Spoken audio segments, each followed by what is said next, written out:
It's happening again. You are magically appearing on my screen.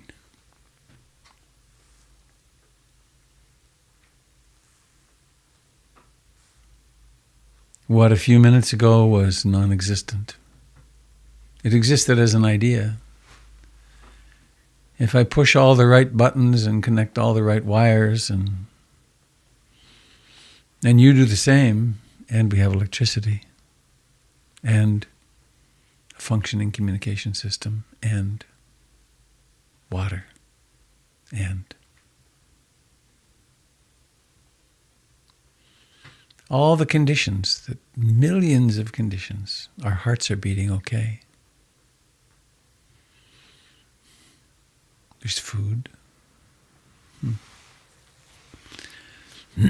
Apparently the Buddha often suggested that we begin with gratitude. Gratitude.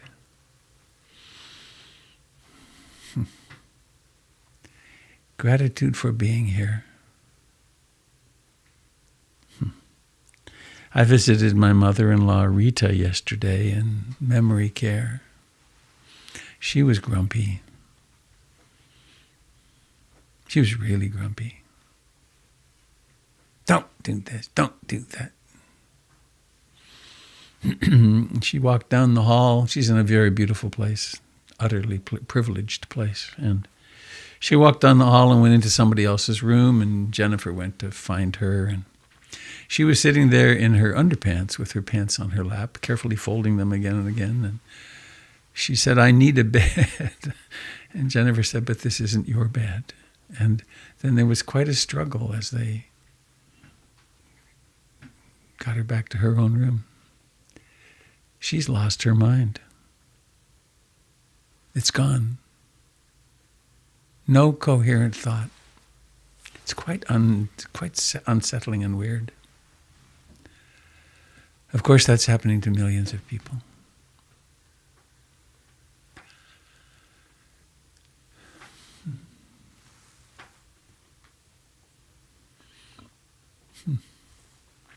Censoring thoughts. I'm going to say it. There are people in memory care trying to get out of Ukraine. What? How can that be?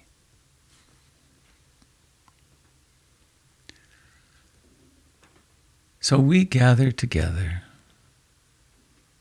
to follow the path of the Buddha, to be able to stay sane, compassionate and loving, no matter what happens. That's quite an aspiration, isn't it? Late at night, one night, a long time ago, I was on a retreat with Ajahn Sumedho, who's coming to town May the 28th, I think, Important Friends of the Dhamma. I will be in Canada teaching, but I highly recommend, and I'll mention this many times between now and then. He's one of my great heroes. He's in his 80s. He's been a Theravadan monk since a long time. But I asked him, I was washing the kitchen floor, and I asked him what he would say were the fruits of his many, many years as a monk, practicing deeply in meditation.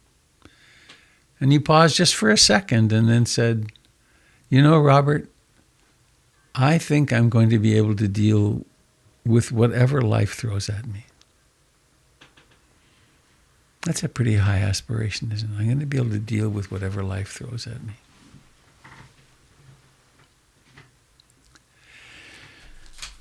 So I am moved today to speak about something very familiar. Sometimes I think, oh my goodness, you've worn that out, Robert. But it's so high on my inner life, my my constant practice. I think I don't have this to my computer yet, but I don't know that it'll work even. Let me see. Well, maybe. Oops. This will only work for the people on... Oh, I got to unplug this. For the people on Zoom. Can you see that? It's a tree. It's 1.5 inches or a little more than that. It's a dogwood tree. And that tree is on the spot. On here are this year's dogwood flowers already coming as buds on the dogwood tree. And I went shopping for it yesterday, and that's on top of my dog Budo. His marker. Anicca. He came and went. As will everything. So I have a poem, or a little prose piece actually. It's from Ferrier's Lectures and Remains, quoted in Sarva Dorsana Sangrala, I don't know what it is in London. So anyway, here it is. I've got it titled Impermanence Poem. Suppose yourself gazing on a gorgeous sunset. The whole western heavens are glowing with roseate hues. But you are aware that within half an hour all these glorious tints will have faded away into a dull ashen gray. You see them even now melting away before your eyes, although your eyes cannot place before you the conclusion which your reason draws. And what conclusion is that? That conclusion is that you never, even for the shortest time that can be named or conceived, see any abiding color, any color which truly is. Within the millionth part of a second, the whole glory of the painted heavens has undergone an incalculable series of mutations. One shade is supplanted by another with a rapidity which sets all measurements at defiance. But because the process is one to which no measurements apply, reason refuses to lay an arrestment on any period of the passing scene, or to declare that it is, because in the very act of being, it is not. It has given place to something else. It is a series of fleeting colors, no one of which is, because each of them continuously vanishes into another.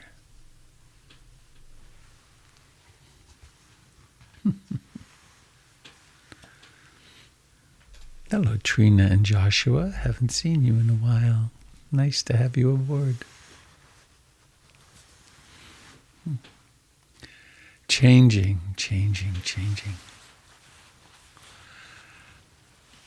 One more thought. Achan Buddha Dasa, now long gone, said, impermanence, the truth of impermanence blazes at us with the brilliance of 1,000,000 suns. It is a miracle that we don't see it.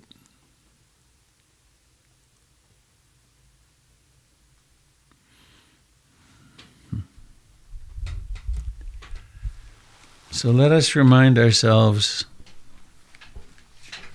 of the refuge in the Buddha, the Dharma, and the Sangha.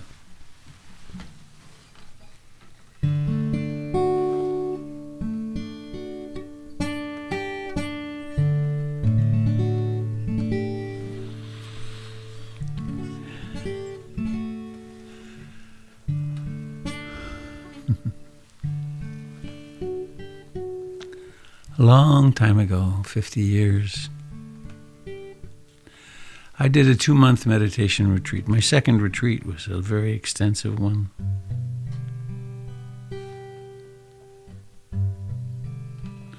My teacher, a guy named Sujata, with whom I stayed for 5 years following that, it was a guru trip. It was a cult. But I sure learned a lot. He would begin each day's interview with the same question every day. What have you learned today about anicca, dukkha, anatta?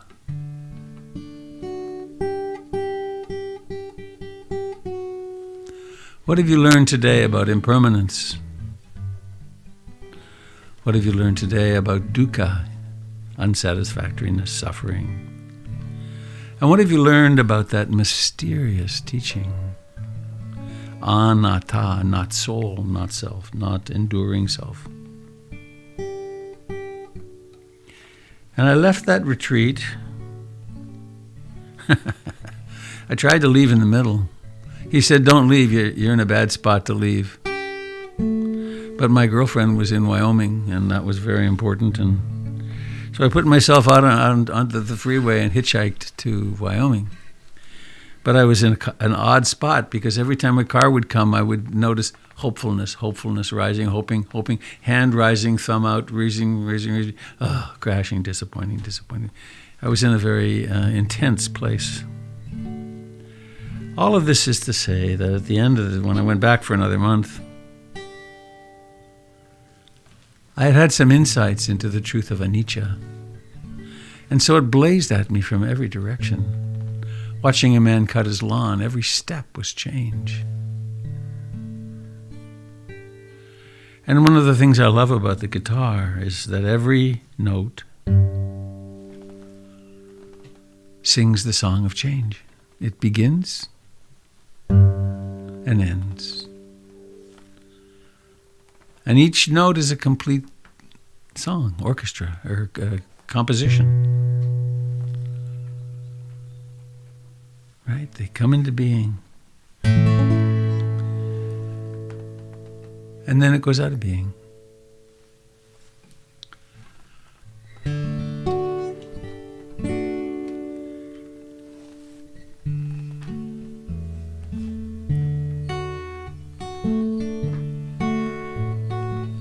So I invite you to sing along with me if you want, or just listen, or just hear this as sound. I take refuge in the Buddha, the one who shows me the way in this life. Namo Buddhaya, Namo Buddhaya, Namo Buddhaya.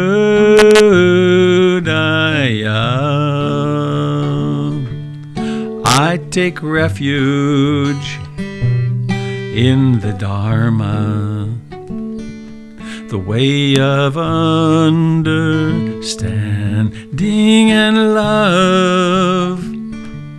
Namo Dharmaya, Namo Dharmaya, Namo Dharmaya.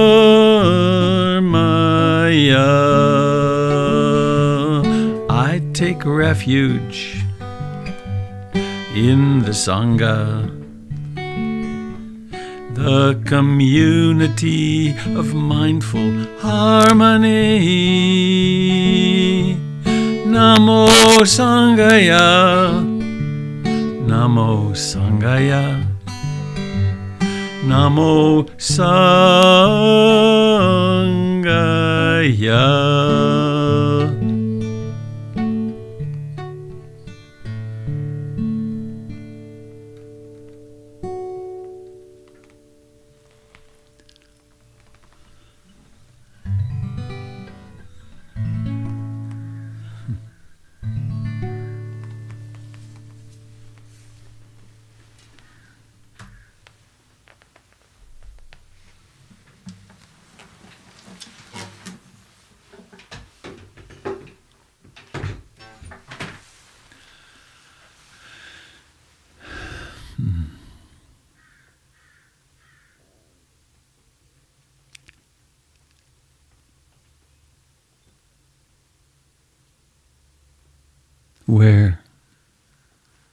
Where shall I take refuge?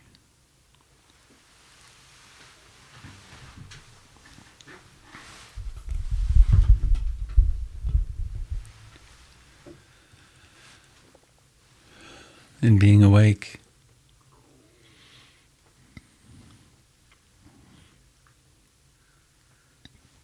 in the way things actually are.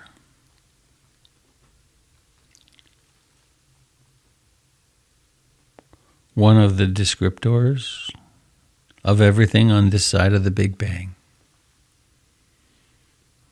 Anicca, anicca, anicca.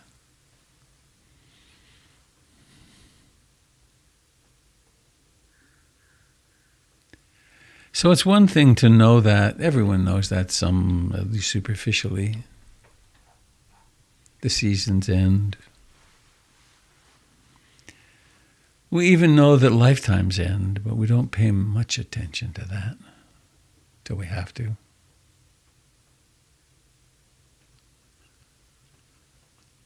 But what about this moment right now?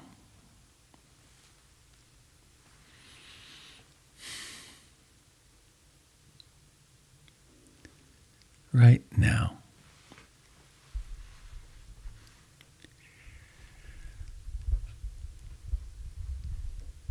It's true that we meditate for stress management reasons, a fine reason to practice. We meditate to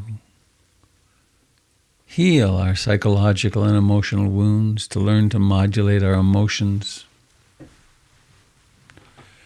to learn to see thoughts and impulses coming so that we don't have to act on our most unskillful impulses. Wonderful reasons to practice. And as we spiral inward, there's another reason to practice, which is in the words of Ramana Maharshi, who am I? What am I?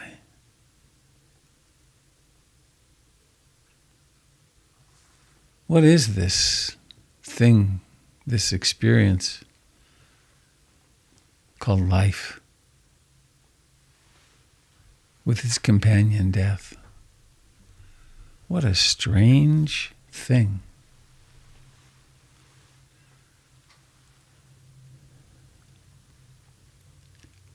And so way back when, 2,600 years ago or so, Siddhartha Gautama discovered a way, a path, some strategies of training that allowed and allow his followers to have the experience that he had.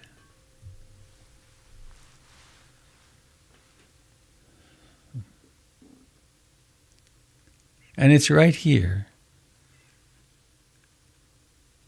It's not some far away someday when I've done enough penance or been to enough retreats or something. It's just this, being here right now.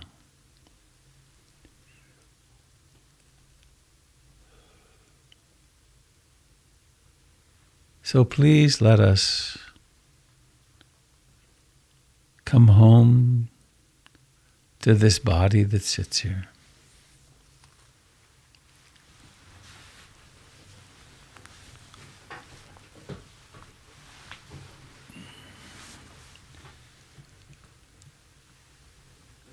It's alive, isn't it?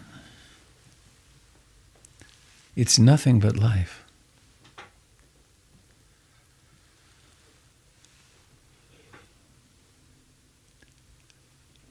And we are capable of being awake to that life.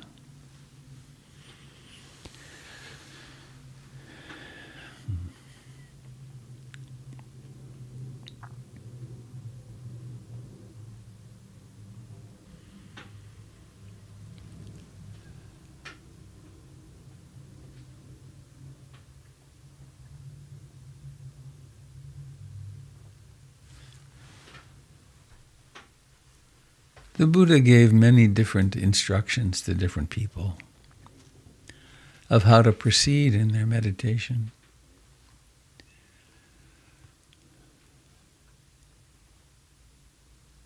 And there was a kind of systemic, generic,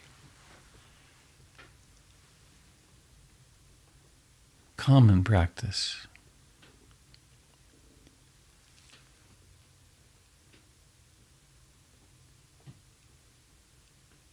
Which is to take a comfortable upright posture,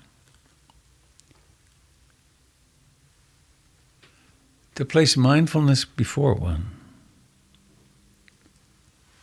to abandon covetousness and grief concerning the world. Let go of the past and future.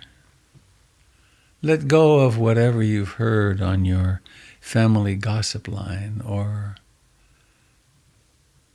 the international news gossip line, or let go of whatever's happening interpersonally. Endings of relationships, beginnings of relationships.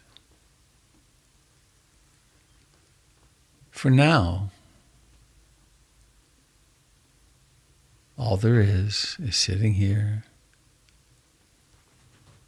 breathing in and breathing out.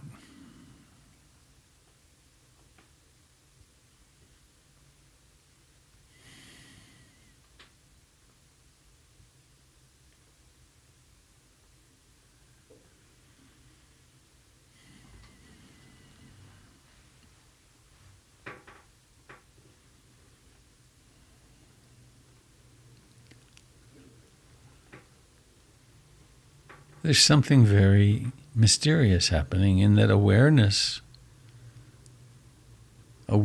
can in fact receive the coming and going sensations of the breath.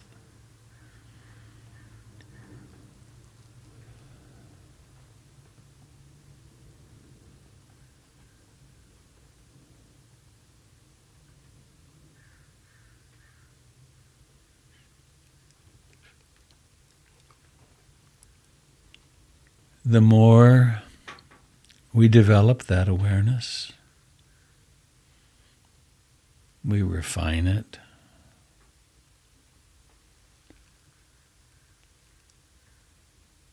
then somehow out of the clouds of unconsciousness,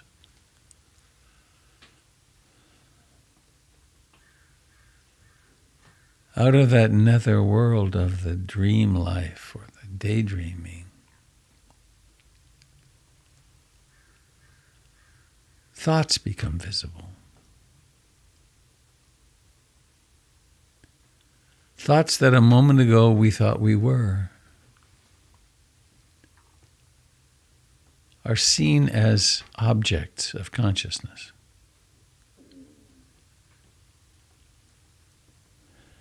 Moods, the mood, is seen as it is, which is an object of consciousness.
You'll discover that the mind wanders a lot sometimes.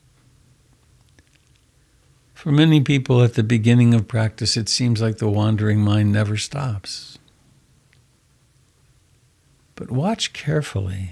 Notice carefully. A moment of mindfulness illuminates the wandering mind. And it is for that moment stopped.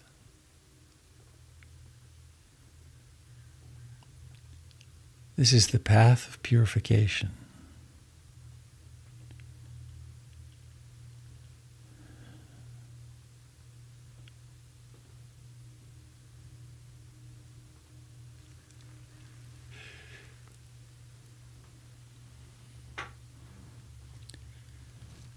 And it's always good to have in our quiver the understanding, the knowledge of the 5 hindrances. The mind could easily be filled with desire, wanting something. Even just wanting more concentration. Or wanting less of something. Disliking. Liking and disliking. The mind could be full of restlessness and agitation. I'm going to do this exciting thing this afternoon. I can't wait till it comes. Or it could be something similar, but it's something I don't want to do. Or there could be sloth and torpor, dullness.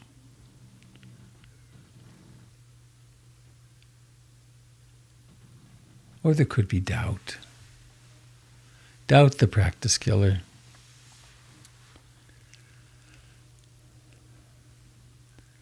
None of these are a mistake or a failure or a problem. They're just the natural weather of a human being's consciousness. So we notice them and then come back. Come back here to this rising and falling now.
The second factor of enlightenment after mindfulness is curiosity.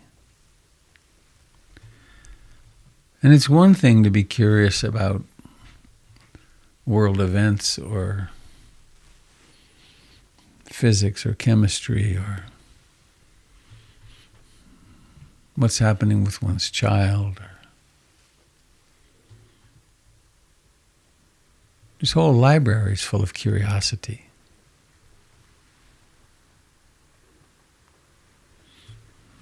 I read somewhere that there's 100,000 journal articles published a week.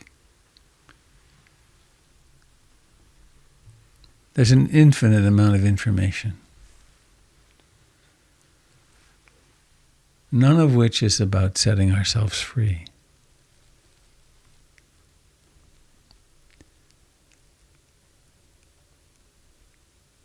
So what about being curious about this moment?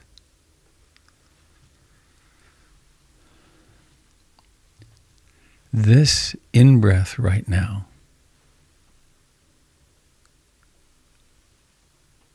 has everything we ever need to know.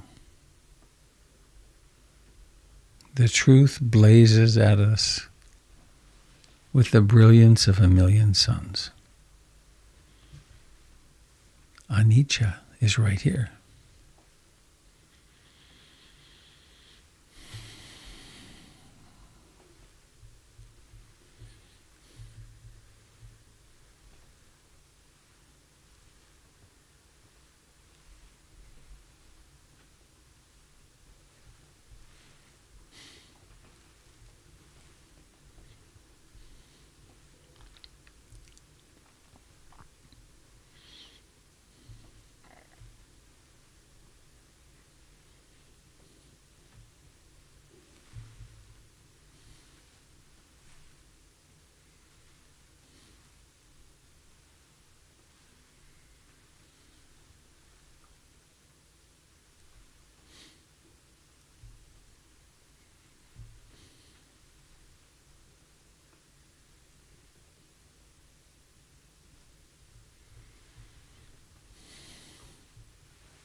How intimately can you embrace this breath right now?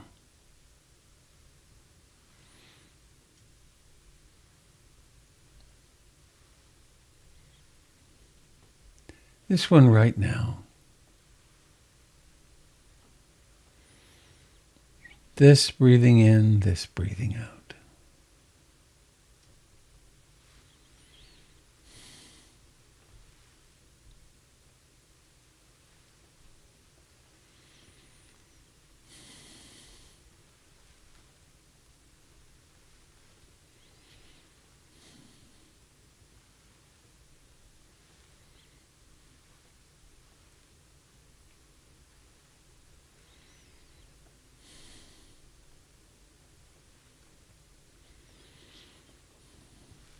With how much kindness and grace and gentleness, mercy, can you receive the wandering mind? Or the mind of emotions?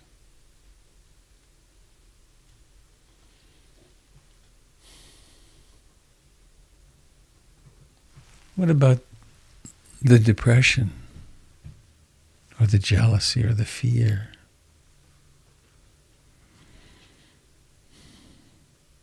Seeing it as it is, it's all arising and then disappearing.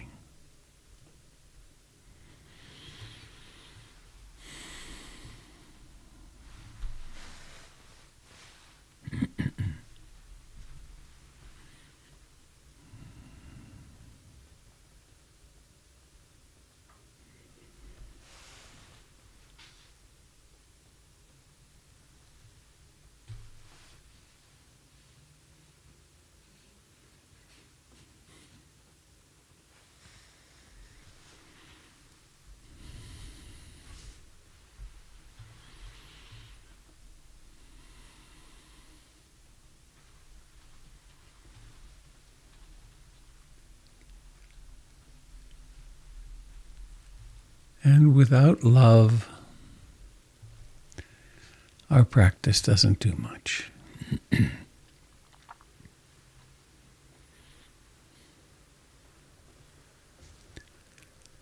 what is that loving? I aspire to love and accept myself exactly as I am in this moment. Whew, imagine that. Imagine that. I'm already okay. You don't have to earn the love in your life, in your own heart. The Buddha said it's our natural state.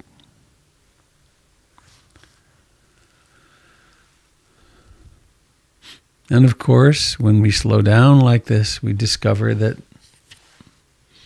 there is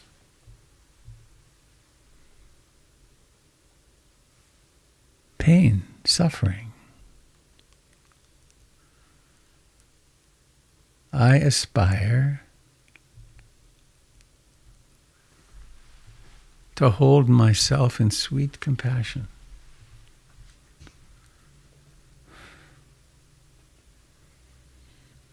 Sweet compassion.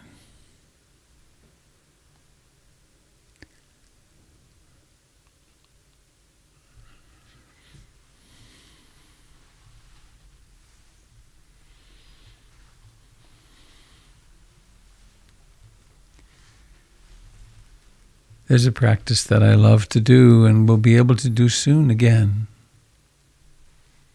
when in person, which is to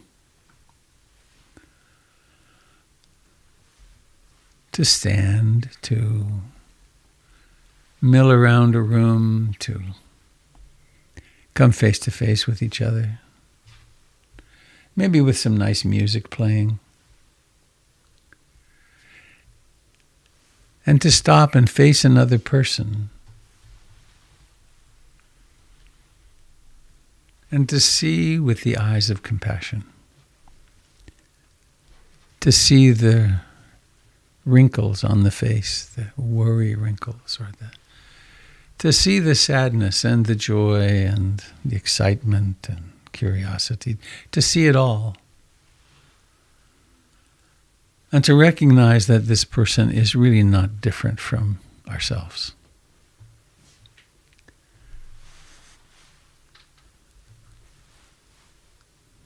And so I invite us today, now,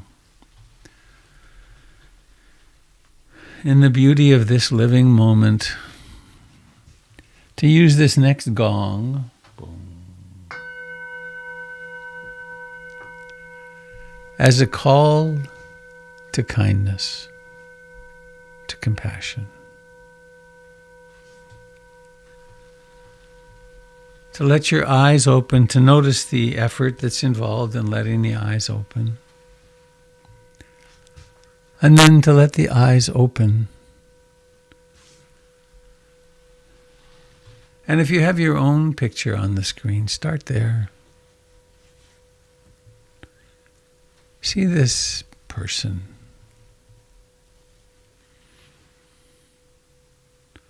See this person that you know as well as anybody, more than anybody.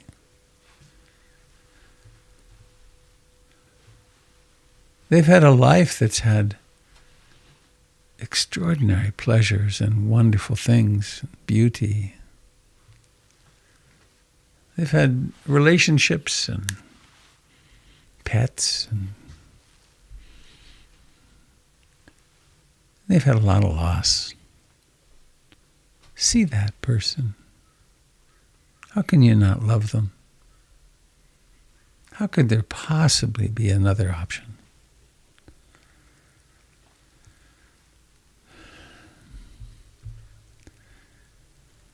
It almost takes an act of will to avoid the compassion if we dare let ourselves be a little bit clear-headed.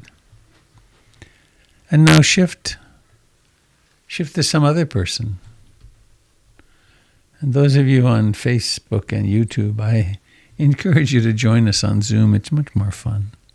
But you could look in the mirror anytime. Pick another person here. And notice that there no doubt is someone looking at you. It's kind of interesting, isn't it, to have that thought. And to look with eyes of compassion.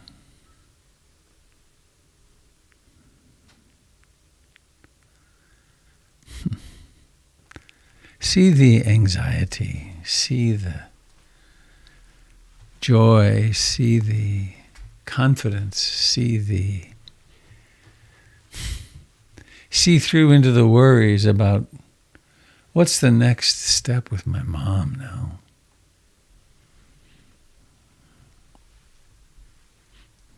Is my child going to make it through this next surgery?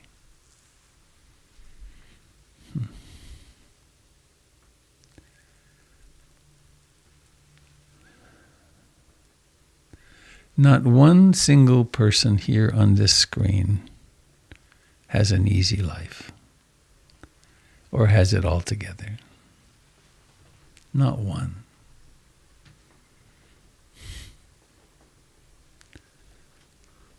How can we be anything but kind to each other?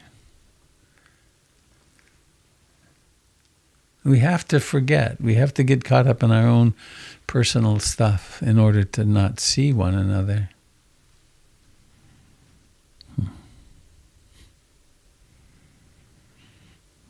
And here's I just discovered a fun thing in this mind, which is to look at the person, the picture of the person, and then their name is there. Just think their name over a few times in your mind. This is the name they think is theirs.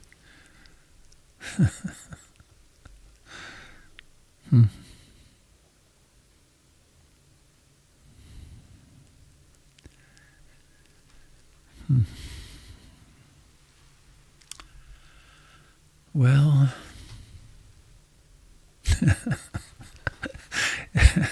it's crazy, the thoughts that come to mind. Anyway, sometimes I like to say in this practice, well, now you know exactly what to do at the next boring cocktail party. You can just interrupt, clank on your glass, and say, hey, everybody, let's stop talking about trivia and remember that we're all going to die. And let's go around and look into each other's eyes and see the beauty in each other. There's a great idea.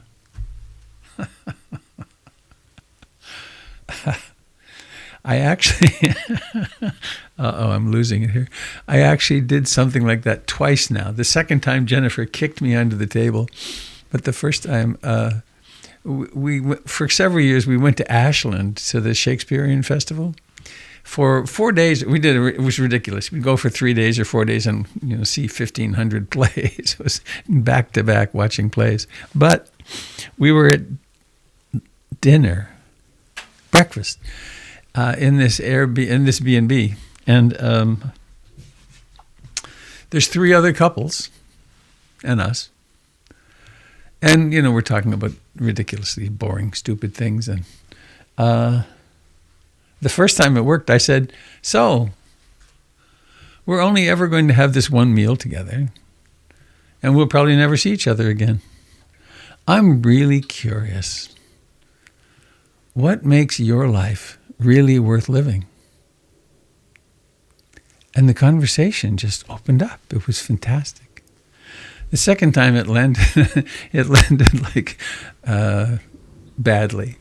And that's when Jennifer kicked me. And after the breakfast, she said, you must never do that again. Ah, dear. But it is possible in some circumstances. I have an announcement. I have a reminder, actually, from Candle. Where'd it go here?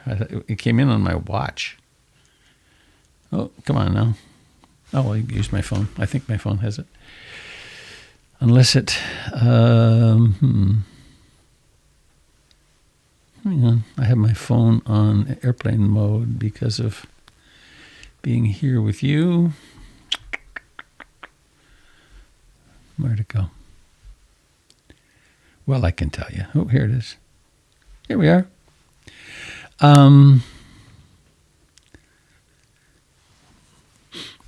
April the 2nd, Saturday morning and afternoon from 9 to 2.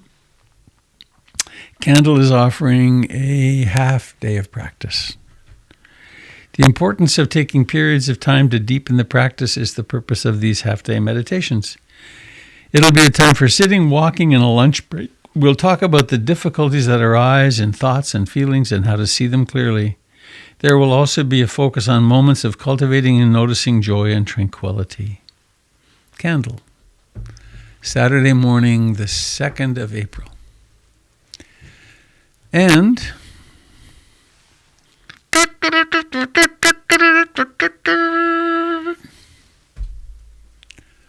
Sunday morning, the 3rd of April, PIMC will be open for the first time in 2 years. We've been having a lot of discussion of how to proceed, and I probably shouldn't say this until this is not firm yet, but the Portland Friends of the Dhamma has opened as well, the other Theravada Center. And it looks as though, and what I'm going to propose to the board is that we do the following. That we're going to invite people to come if you are vaccinated. If you're not vaccinated, please enjoy and make great use of the Zoom, and we'll do everything we can to make everything available that way. We will probably not require masks. Those people who wish to be masked may do so, and we ask that everyone respect anyone with masking, give them at least 3 to 6 feet. We're going to ask that people that wish to be, or we can propose this, people who wish to have more social distance can come and go to the choir loft, and or be at the back of the room, and that people can be more compressed near the front. We will probably have coffee and tea in our brand new spanking lovely living room. And this is, of course, all presuming that the COVID rates continue to plummet. All it will take is a variant to come in here and everything will have to clamp down again. But So that's the plan. And I think we're not going to have pre-registration. That it will be an open door. We're not going to check temperatures. So things are coming to some normalcy, so to speak, for the moment. I didn't get it together. I have a class coming up. It'll be a 6-week class. I'll be advertising it tomorrow, probably, get it on the listserv. And also I'm going to do a 1-day retreat very soon, and I'm in debate about 2 different topics. So I need to sit down and make a decision about that. I stall on those things. I was afraid I could make a mistake. What if I did the wrong thing? Jeez. Jim, you got anything to announce? Yes, sir. I'm going to be online please, hang on just a second. Saturday Okay. for a Qigong I don't have retreat. my sound set up. I don't know if you heard me, but I think I'm broadcasting. Anyway, on the chat, I put the link to register for the online Qigong workshop. March 19th. It's coming up fast.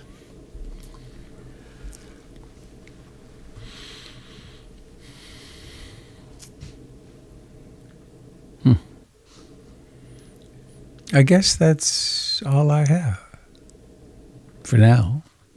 Robert? I hear a voice. Maggie. Oh, yes. Oh, Maggie. Oh, yes. Good. Go ahead. You want me to do it? Yeah.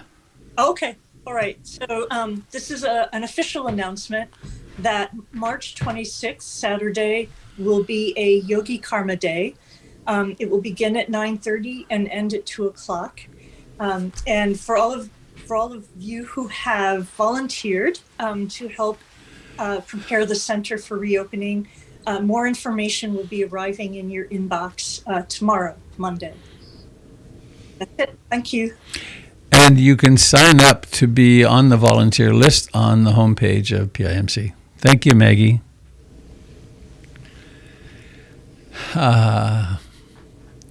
Maggie, we need to talk soon about having someone who will be in charge of greeters. So let's have a chat about that soon. I had another something. Oh, yeah.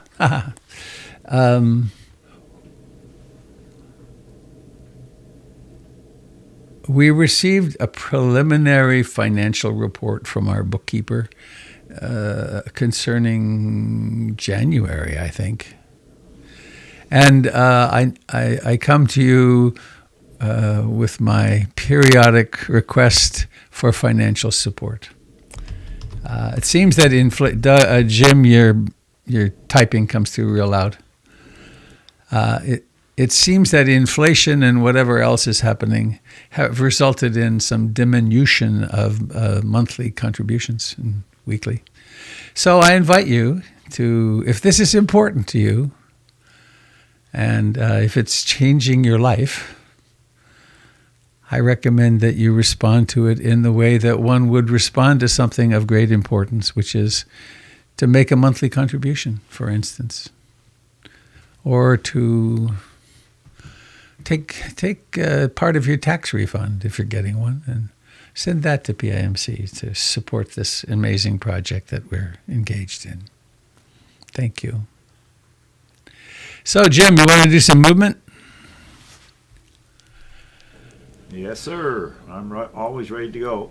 Someone asked about the possibility of having an in-person Qigong retreat, and I think that's going to be possible on April 16th, the third Saturday of April, assuming no surprises from the variations or mutations of the virus. But I think we can count on the third week of April being in person.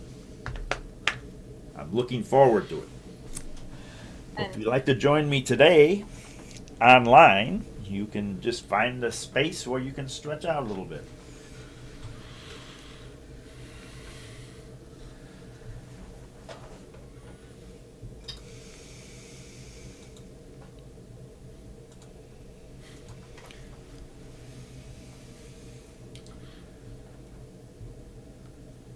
right. Getting in touch with our feet on the floor, getting grounded in the connection between the bottoms of our feet and the surface of this area around us. Getting grounded in the space that's supporting you on all sides. Every time we have the inclination to move, space welcomes the move. We can push off in one direction, push off in another direction. We can sink and change the shape of our bodies. Well, let's do that. Let's open our hands with the palms up and change the shape of your body by sinking and pushing until your palms are facing out. And then come back, bring the elbows in and breathe in, sink and change the shape. Feel all the changes in the knees, in the ankles, in the bottoms of the feet, in the pelvic area, the thighs, the core muscles in the stomach. We stretch slowly forward and then we draw back in. Changing the shape, and the space around us just opens for us to take this new form, slowly allowing the inner sense of wisdom in the body to balance this new shape. Just breathing in, pausing, breathing out, breathing in, relaxing the arms, rocking forward onto the toes. Feel how the whole body works to lift the heels off the floor. There's life in the calf muscles, in the thighs. There's a lifting from the pelvis to pick up the heels. So there's sensations integrated by this naturally aware body, aware of component parts to organize into lifting and settling down. Rocking forward, lifting the heels, and settling down. Breathing in, coming up. Breathing out, settling down. The body organizes. A flow of engagement from the tips of the toes all the way up through the spine. Feel how the whole body works together. Then pause. Oh. Notice what the most predominant sensations are when there's no engagement. Resting for a moment.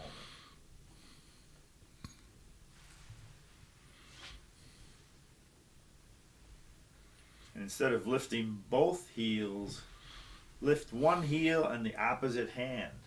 And we'll do some walking in place. But feel the engagement shifting from one side of the body to the other. The whole body on one side lifts,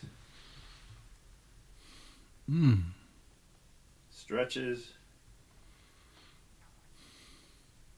moves the center of gravity into the proper place to pull it all together.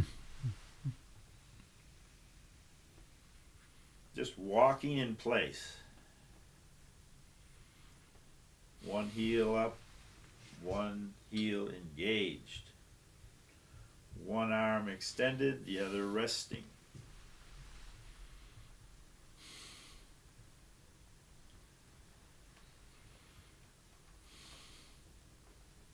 different sort of engagement on one side compared to the other. Totally different sensation. But the mindfulness moves like lightning from the front to the back, to the right to the left, to the lower to the higher. All of those component movements can be tracked by this amazing principle of mindfulness. And coming to stillness, that mindfulness can scan the whole body.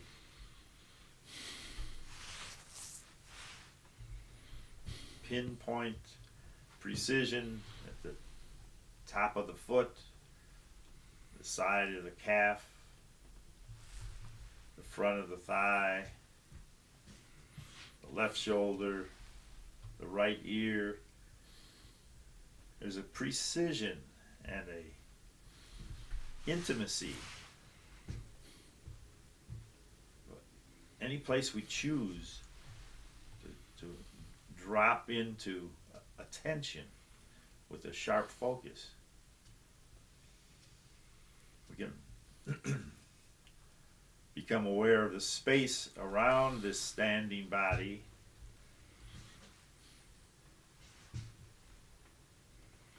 and kind of the whole field of the body vibrating and humming.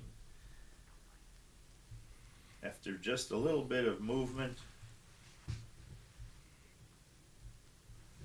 the life in the body has a different flavor.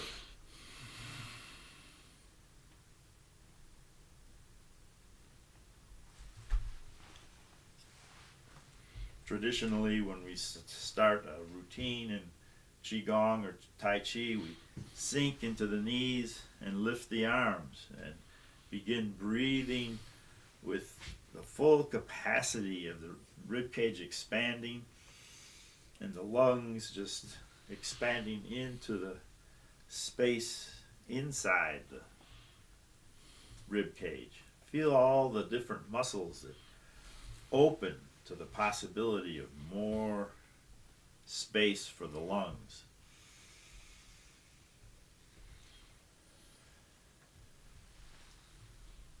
And then the engagement in the knees and the feet. Organize our intention to renew the whole nervous system. Nervous system that's on defense and vigilance and tension all the rest of the time when we're exposed to our digital world, the news of the world, the family dramas, Okay. difficulties at work, all that stuff tightens, and this just loosens everything up, renews the whole nervous system, allows it to relax and release and pause to rest.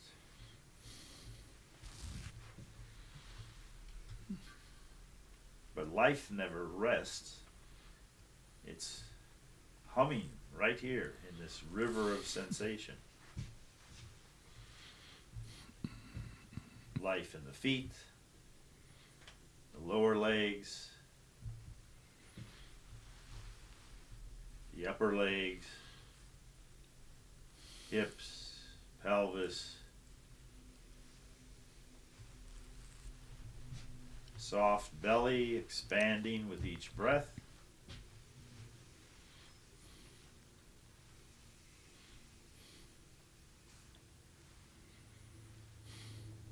Rib cage rising and falling.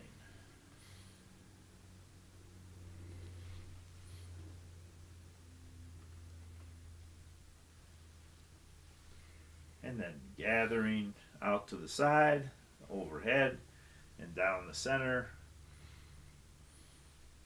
We use the whole body to breathe in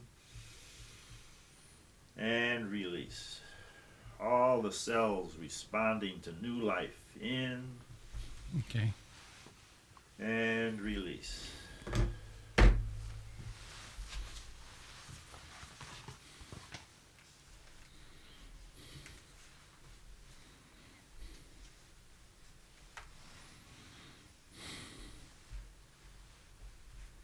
And we'll have a chance to do these kinds of movements and make time to sit quietly and hear some poetry, some short Dharma talks.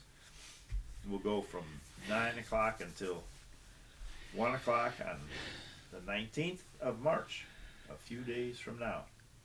Thank you very much for your attention. We'll see you soon.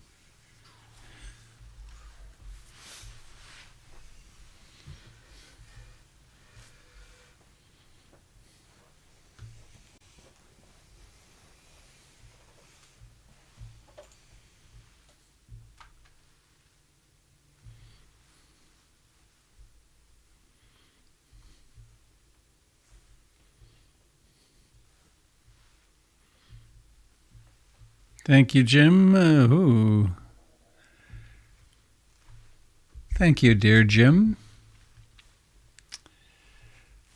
Kat, would you like to say something about BQN?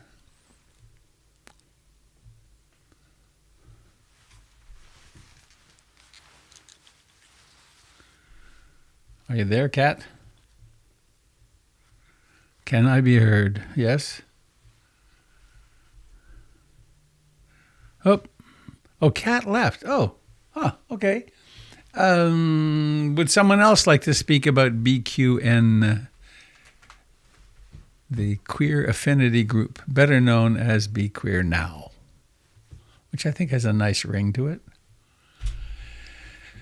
Well, happens on Sunday nights. I have not been, but I hear it's a wonderful, warm, welcoming group. Kat and Birch are kind of grounding it, and the leadership is varying from week to week, and I hear it's growing into a wonderful, nurturing spot. Anybody else want to say anything about it? 6:30 p.m. Sunday. I'll say something. Yay. So we are doing a get to know you kind of series, and we started last week, and then somebody else will facilitate that this evening. But it's a really great group, and we just do a sit at the beginning and then have this nice little discussion, and it's kind of everybody kind of contributes. So some people will lead the meditation, and then others will lead the discussion on different weeks. So, yeah. Thank you, Shannon. All right. Oh, she's back. Hi, Kat. Sorry, I was having technical difficulties. I see. Covered it. So. Yay. Okay.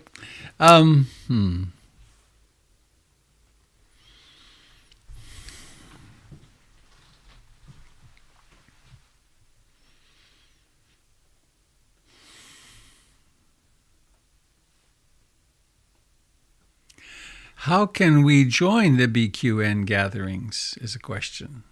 Such a great question. I will post the registration link in the chat. And Shannon, I'm so sorry if you already said this. Just want to make sure the community also knows that people do not have to be established members of PIMC to join. If you have friends who are in the LGBTQIA+ community who would like to meditate, please feel free to pass the registration link on to them as well.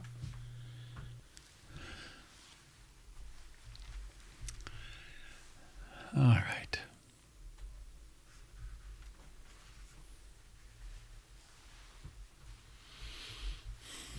Yeah, I think I'll do it this way.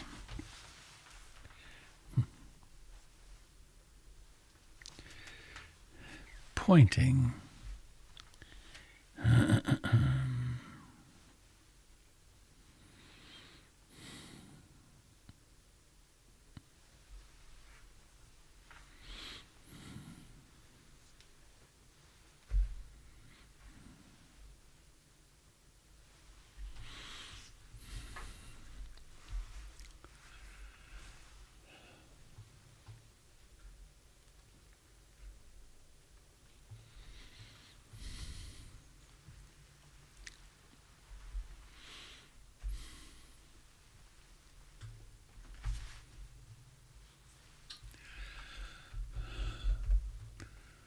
I have an intuition here that's not quite coming to clarity.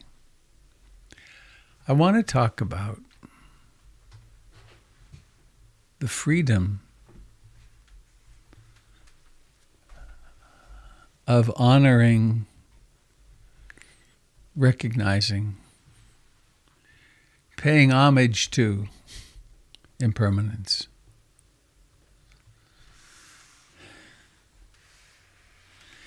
If we are, as is true with most human beings, identified with one side of the paradox, we suffer mightily and we will continue to suffer mightily. If we worship at the temple of pleasure and beginnings and stability and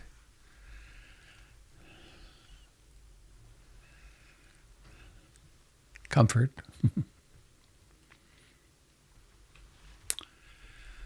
I'm learning mild ways so far, but as we age, we will face remarkably unstable experiences. So, way back when the Buddha said, why not pay attention to impermanence? And I have a couple of ways I want to speak about that here, and then maybe open it up to you and see what are your true, deep understandings of impermanence.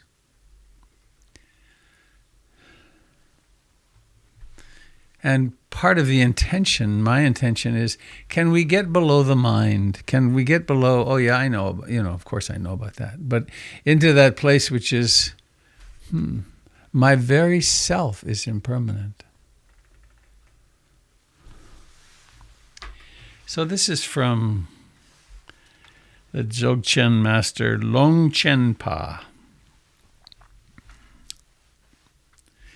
In the forest, by the example of dead leaves, come to realize that the body, youth, and the senses change gradually and do not possess any true essence. By the example of empty lotus ponds, come to realize that various objects of desire, wealth, and prosperity are finally going to change, and that there is no true essence in them. And that what is accumulated will always be exhausted. By the example of the change of days, months, and the 4 seasons, come to realize that the blossoming spring flower-like body is subject to change as time passes. Its youth fades away, and the arrival of the Lord of Death is certain. By the example of the fall of ripened fruit, come to realize that all, young, old, adult, are subject to die, and that the time of death is uncertain, and that what is born will die. By the example of the arising of reflections in ponds, come to realize that the various phenomena appear but have no true existence. They are like illusions, a mirage and a water moon, and they are certain to be empty of true existence. It's an interesting refrain in there, isn't it? To be empty of true existence.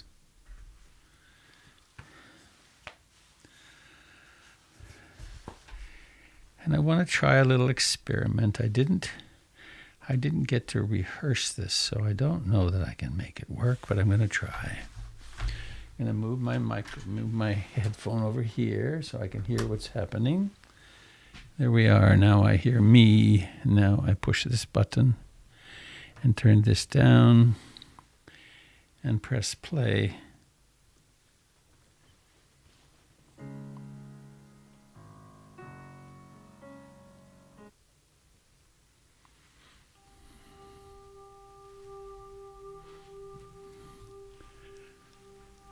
Are you getting a little music coming through? It's good? Loud enough? Not too loud? Of course, you don't know yet. They haven't hit the distortion button yet. All right.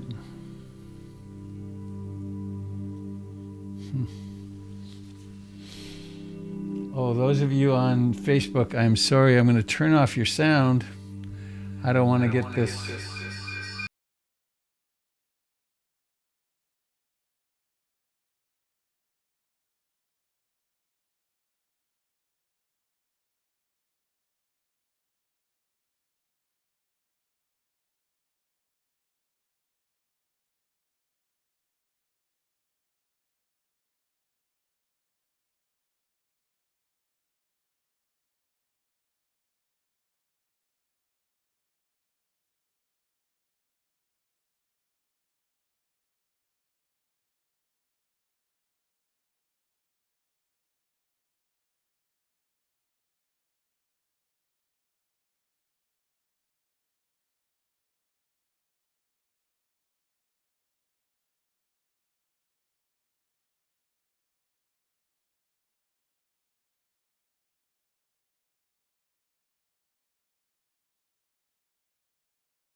There, I think there's, whoop, get rid of that. There we go. Okay, put my sound back over here.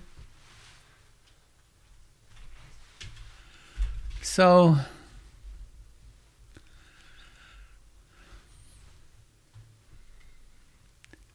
Buddhos,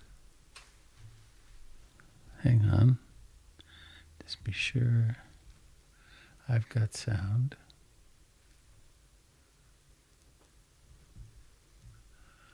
Buddha came from nowhere or everywhere. And then he went back to everywhere or nowhere. Isn't that odd?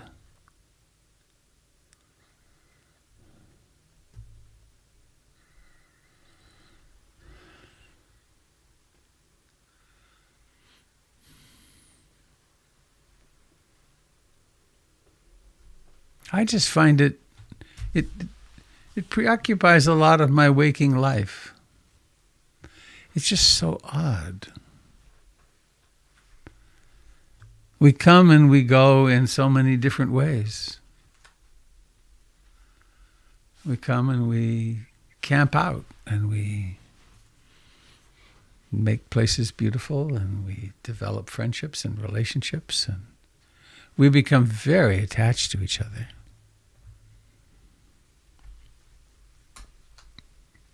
And then we disappear.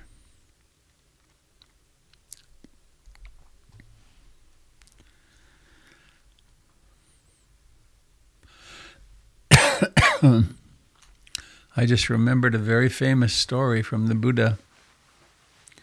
I believe it's known as the story of Maya Gotami.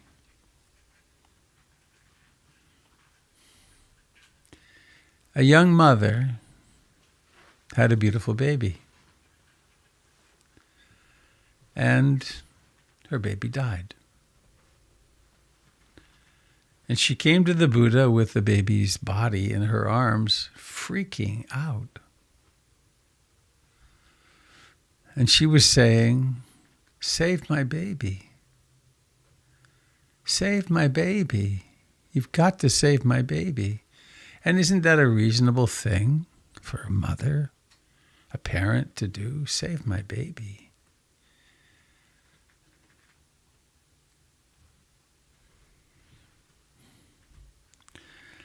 Little asterisk. That reminds me, sometime, probably in the summer, I want to perform and do it together, perform the ceremony for the water baby. So many of us have lost children to miscarriage, to abortion. And most of us have never had a ceremony. My wife Kathleen and I lost a baby. She was at 12 weeks pregnancy and she got German measles, rubella, whole long story. But in the end, we wound up ending that baby's life at 5 months. It was difficult, bad. And it was a year and a half later that we were on a Zen Catholic sesshin, and Robert Aitken Roshi, the Zen master, did a ceremony for us. And it was the first time anyone had held us and said, "I'm so sorry you lost your baby." And we hadn't named our baby Subtle Heart.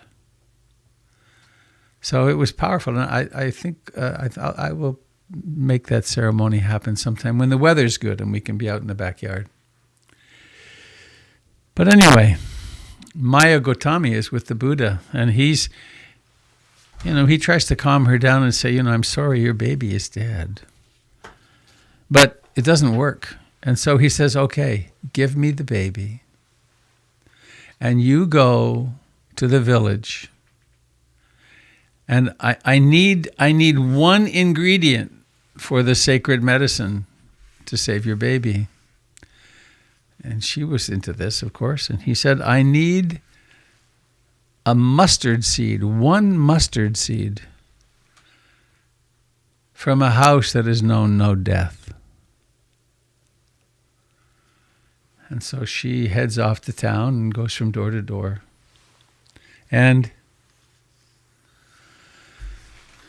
Imagine how that was to have a knock on your door and have this totally freaked out, bereaved woman crying, I need a mustard seed. I need a mustard seed to save my baby. The Buddha says he can save my baby. But it needs to be from a house that has not known death. And of course, house after house, she got disappointed. She came face to face. She was brought to face with the reality. And ultimately, she went back to the Buddha and said, I get it. I'll practice now. And she went on to become a great teacher in the early Theravadan teachers. It's an interesting, odd story, isn't it?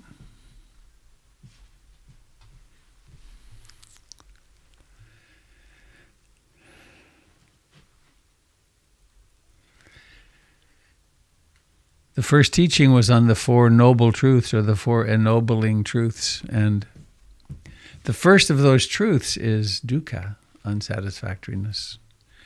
And it certainly is dukkha when we're faced with death. Birth, sickness, old age, decay, and death.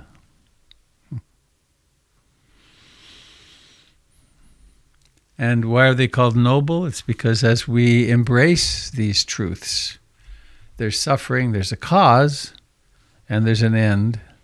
We become noble. We become kind and compassionate. We can't help ourselves.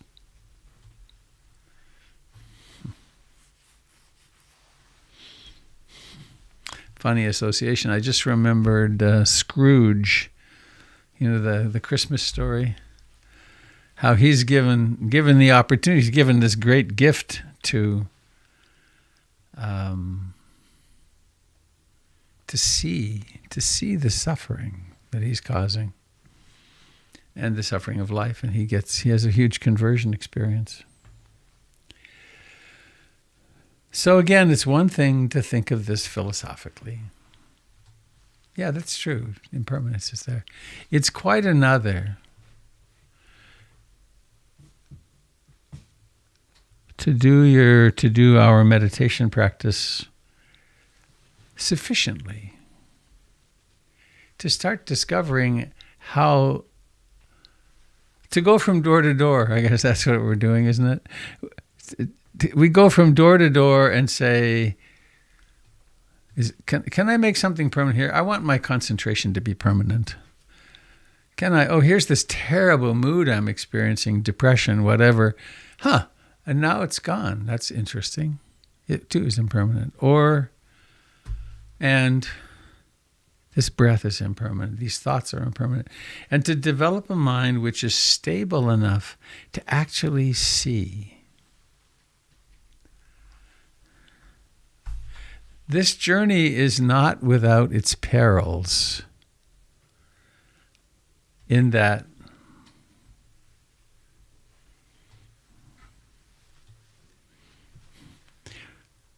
when we become very calm and attentive, the truth of impermanence becomes sometimes, what's the word? Blazingly irrefutable. And that can and does set off a kind of terror in us.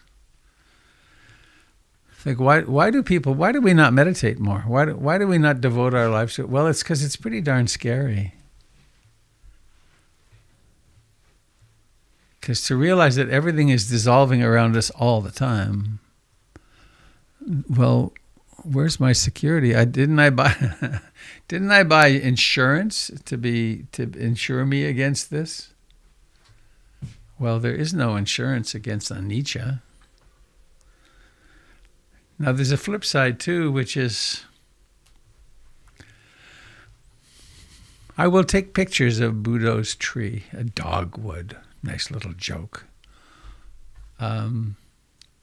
Because from that tree are going to come incredibly beautiful flowers. It's Cherokee Princess is the genetic strain of this. It's an incredibly beautiful flower. So there's going to be exquisite beauty in our lives. And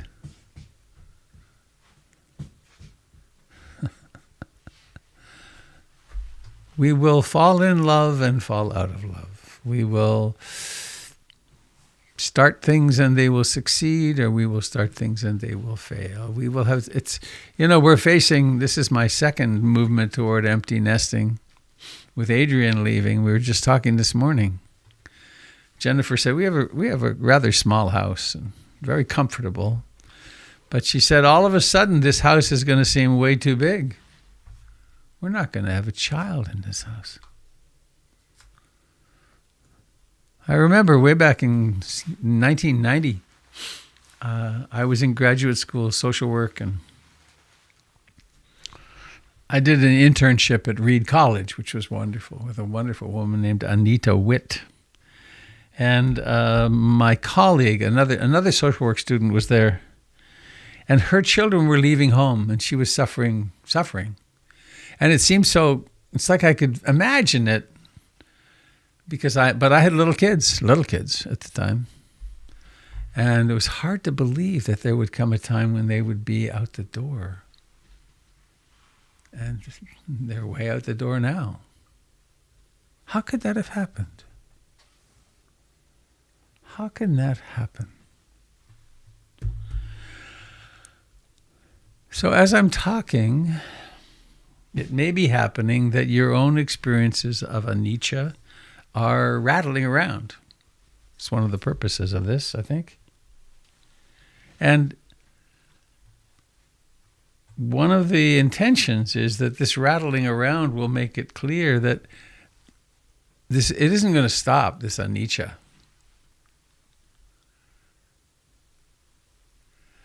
So how shall we practice? How shall we use it? How shall we become more and more grown up?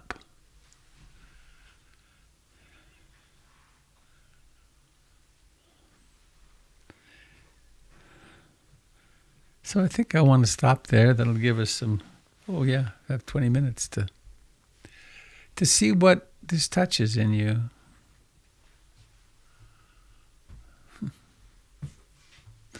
There's a little subtext here going, which is, oh my God, Robert, they're probably so bored of impermanence. But I'm not. It's really fascinating to me. So, what are you touched with, if anything?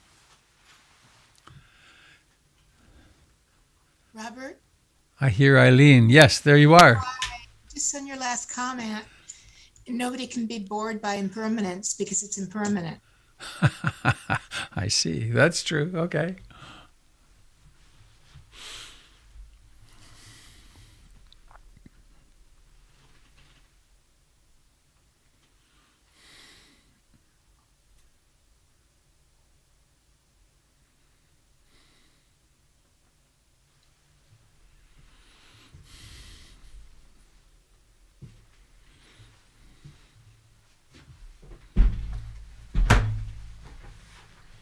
I have a question. Who is speaking? Oh, there you are, Ananya. Hi. Hi.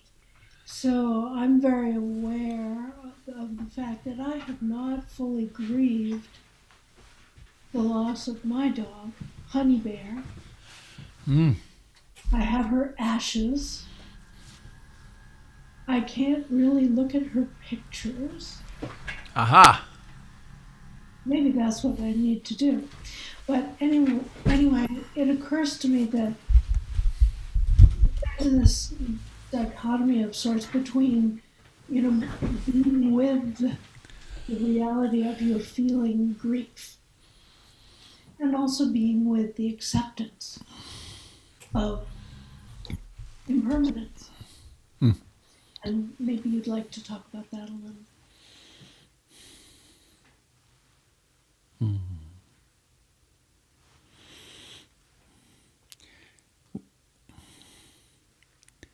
There is unmetabolized grief in you, it sounds like. Undigested. Mm-hmm.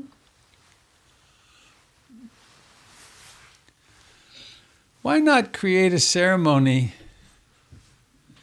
where you have enough support,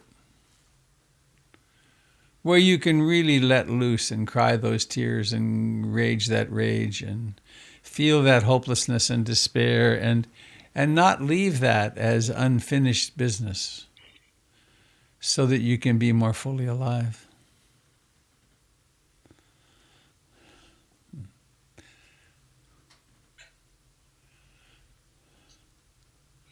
We tend to think about, well, we get the memorial, I'm not saying this is true for you, but it's culturally pretty normal here. Let's avoid the body at all costs. Let's not see the body. And certainly let's not meditate with the body. But so let's have our ceremony and keep it really pretty calm. Nobody is to freak out. And then let's get on with our lives. But that leaves the trap door closed. It's like the lid is on, and we're not able to experience and mine the compassion and love and joy that comes through fully grieving the loss. It's a very different way of doing things, and some parts of the world are much better at it than we.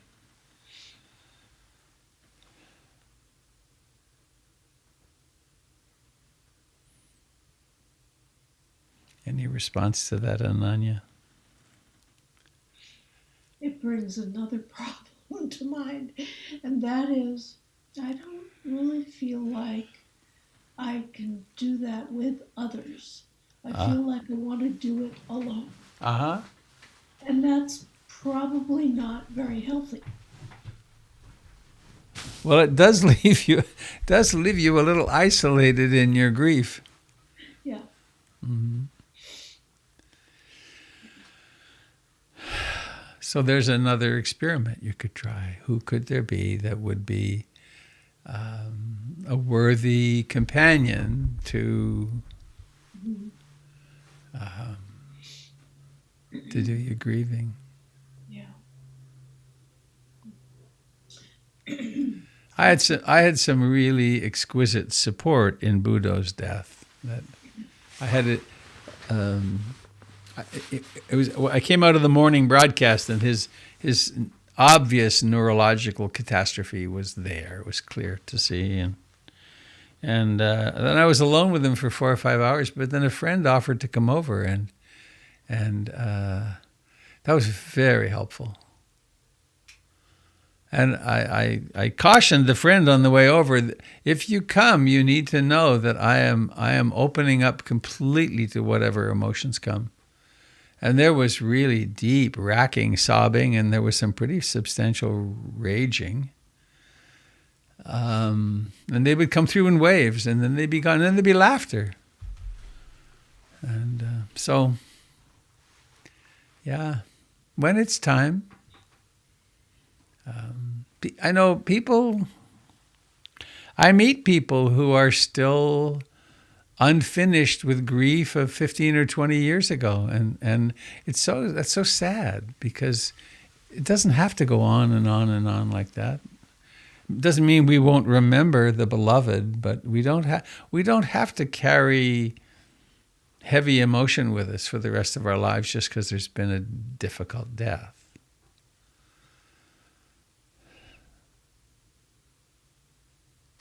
Another story pops to mind, a true story. Have I got her book here? Deepa Ma. No, it's in the bedroom. One of my teachers in India, a woman named Deepa Ma, Deepa's mother. She was a middle-class-ish housewife. Her husband worked at the bank, and they were living their lives. And he died rather suddenly. And then over the course of the next 5 months, both of her sons died separately. And she freaked out. She went pretty crazy. And someone suggested that she should meditate. And she started meditating, and she discovered that she could calm herself down. And then she went off to Burma for not a year. And she came back after that and had become and was one of the most powerful teachers ever to come out in the Theravadan Buddhist lineage. And she did that by making use of the grief. The truth was, she, like all of us, she had a delusion. Delusions are strongly held beliefs that we hold, strongly held beliefs that we continue to hold despite huge amounts of evidence to the contrary. And so she had the belief, well, of course, my family is stable. I will die before my sons. That's, the usual stuff we believe. And it all just blew up in her face. And so she didn't, as who knows what would make the difference, but she didn't become a depressed person who couldn't function very well. She became a bright light in the world. Well, I visited her in Calcutta, and she was in a little apartment, probably maybe twice the size of this room that I'm in. And it had a little porch on an inner quadrangle, and she cooked on charcoal. And she had a box about the size of my table, but a little higher, that had a padlock on it. And she slept on that, and she sat on that when she was teaching. And her little apartment was always full of people. People coming from all over the world, actually, to have her teach. So, and what she did is what I guess I'm recommending is, if there's leftover grief, let's turn into it. Let's not avoid it. Similarly, if there's leftover joy, why not feel it? If there's leftover love, why not feel it? Why not be alive? What is that saying? It's an old Buddhist saying, you get the whole enchilada. I don't know how that came from Pali, but it probably was more like you get the whole chapati. No, it's the whole paratha. You get the whole paratha.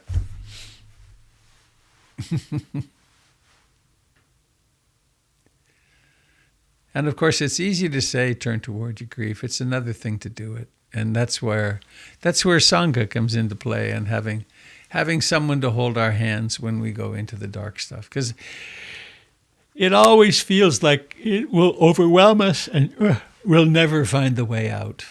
But that's not true. But it is convincing.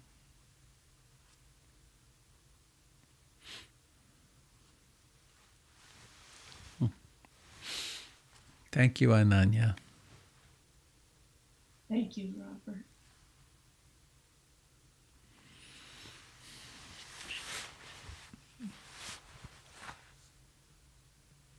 There's a great book. Robert, it's Roseanne. Hang on just a second, Roseanne. The 5 Invitations by Frank Ostaseski is a jewel for this, what I just said. Frank, the 5 Invitations. Roseanne, good morning. Good morning. I don't know if this is something you can comment on, but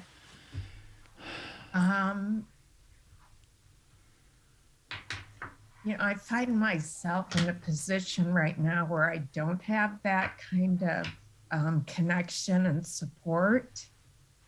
And I'm really struggling, I think, on how to manage the terror piece, even though I've gone through so much grief. It's, you think it's going to blow you away, and there's nothing left. And I always get through it, so I know I'm going to come through it, and I know it's going to pass. And I've tried really hard to totally be in it. When I've had losses, I have grieved heavily and for long periods. I still find myself without a container. I still find myself struggling all the time with that terror of going inward, and stopping and slowing. you kind of feel like you're out in space and somebody's cut the cord. There's no anchor and there's no nothing to pull you back in. And I don't know if you have any, except I know it always just keeps sitting with it, but I don't know if you have any thoughts on that.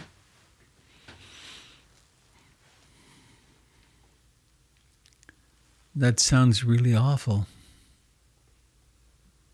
It just is. I know. Well,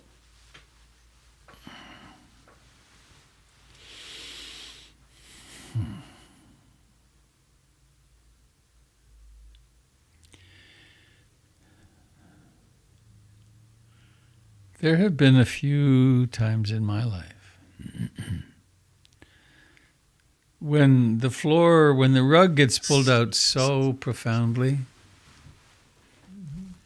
the only thing I could do was, and I did, was I take refuge in the Buddha, the Dharma, and the Sangha. I take refuge in the Buddha, Dharma, and Sangha. That's and come back to my breath when I could, and to just survive that attack of the case I'm thinking of most recently was a couple of years ago now, and you know this, I know that when they gave me Keppra after my brain surgery, they gave me a medicine that made me psychotic, and I had no mindfulness. It was wild. There was terror, concentrated terror in my chest, and but all I could do was I take refuge in the Buddha, Dharma, and Sangha.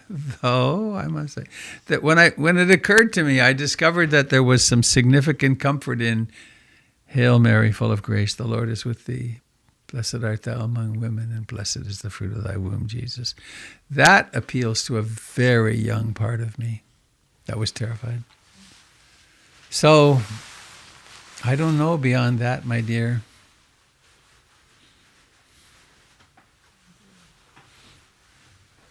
Roseanne, can I share something with you? This is Jamie. Hi, Jamie. Hi.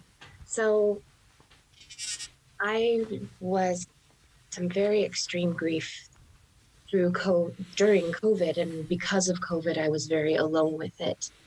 And there were times that I was like, there's no getting through this. There's just I can't do this alone. And what I would do is sit and meditate and hold my hands out in front of my chest, in front of my heart, where all this hurt was, and just kind of be with that until I couldn't. And then I would lift, like you're holding water in your hands, and I would lift it upward toward the sky. Like, I don't know what's there. I don't know, what that is, but there's something bigger than me, and I'm going to hand it up there to that. And that's going to be there with me and hold that with me. So I don't know, I can't do this alone, and I just need something, and I know something's there. So just kind of holding it upward, like, here, take this. It's too heavy for me. And then I would feel a little bit lighter. So, you're welcome to take that idea. I'm sorry you're hurting. Oh, I'm okay. Thank you. And I guess in terms of having a hand to hold, maybe sharing in this group in the way you just did will provide a bit of a hand.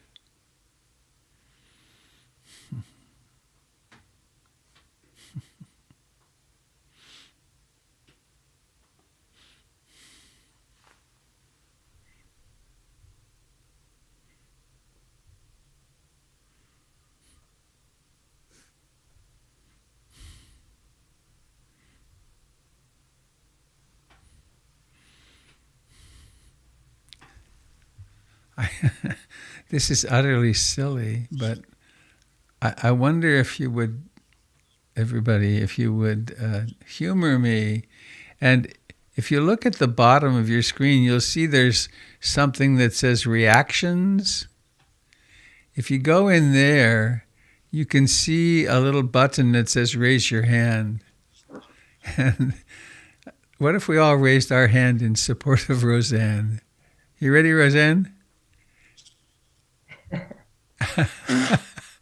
There's a Thank few, you. there's a few hands to hold. Yeah, thank you. I like it. That's kind of cute. Hope I don't mean to trivialize the pain. No, okay, I'm going to lower my hand here. That was silly. Wow, people jumping around a lot. Boom, boom, boom, boom, boom. Well, it's noon. I need to go momentarily. Anybody else sitting with something you'd like to share? It's a powerful topic. There's probably a lot cooking around.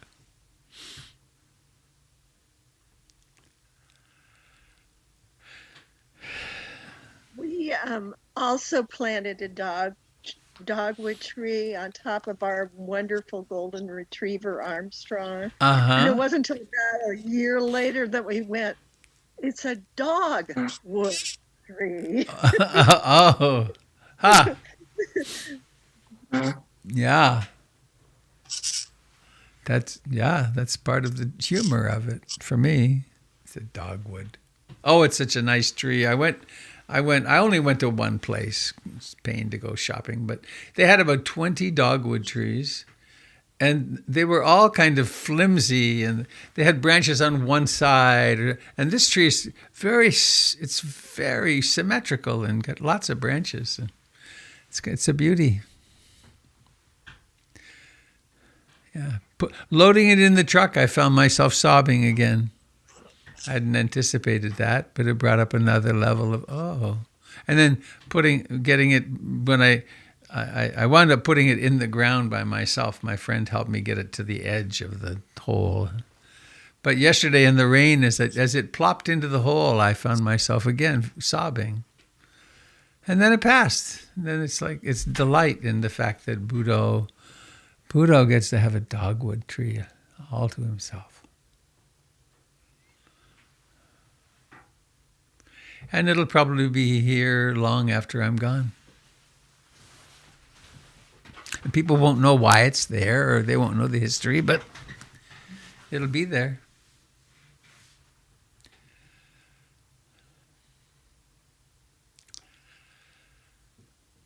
Well, shall we share blessings and wish may all beings receive all blessings? You ready? Please unmute, and here we go. Bhavatu Sabe Mangalam. Bhavatu Sabe Mangalam.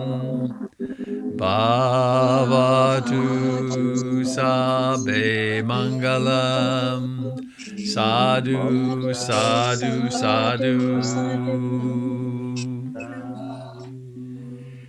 Have a lovely day, dear friends, mindfully and happily, and may we remember the truth of anicca. Happy trails. Namaste, all. Namaste. Take Bye, care. Jonas. Here we go. Thank you. Thank you, Robert.